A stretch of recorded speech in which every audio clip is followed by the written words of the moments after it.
প্রথমে যখন চুড়ি বানানো শেষ করলাম তখন ভাবতেছিলাম আসলে চুড়িগুলো বিক্রি করব কার কাছে, আদৌ কি বিক্রি হবে কিনা।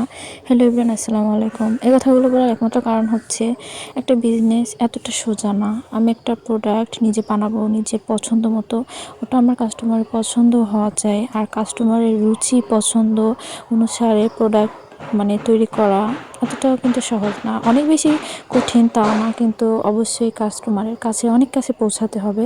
দেন তাদের পছন্দ অনুযায়ী প্রোডাক্টটা তৈরি করা যাবে। যাই হোক, এটা ছিল আমার নিজের থানারই একটা আপুর পার্সেল। গত রাতে আপুটা 2 সেট চুড়ি অর্ডার করছে। আলহামদুলিল্লাহ রাতে এই 2 সেট চুড়ি কমপ্লিট করে রাখছি। আর শুধু এই 2 সেট চুড়ি না, আপুর জন্য আমরা গিফটও রাখছিলাম। যেহেতু আপু হলুদ আর লাল মিক্স করে এক জোড়া চুড়ি নিছে, এই জন্য আমরা এই মোটা লাল বালাটা আপুকে গিফট হিসাবে দিয়েছি। শুধু লাল বালা না, এক জোড়া কানের দুল আর সাথে একটা আংটিও দিয়েছিলাম। আর বিশেষ করে লাল বালাটা দেখতে এতটা সুন্দর ছিল, বিশেষ করে কালার দেখার মতো, হয়তো বা ক্যামেরা অতটা না বোঝা গেলেও জাস্ট অসাধারণ।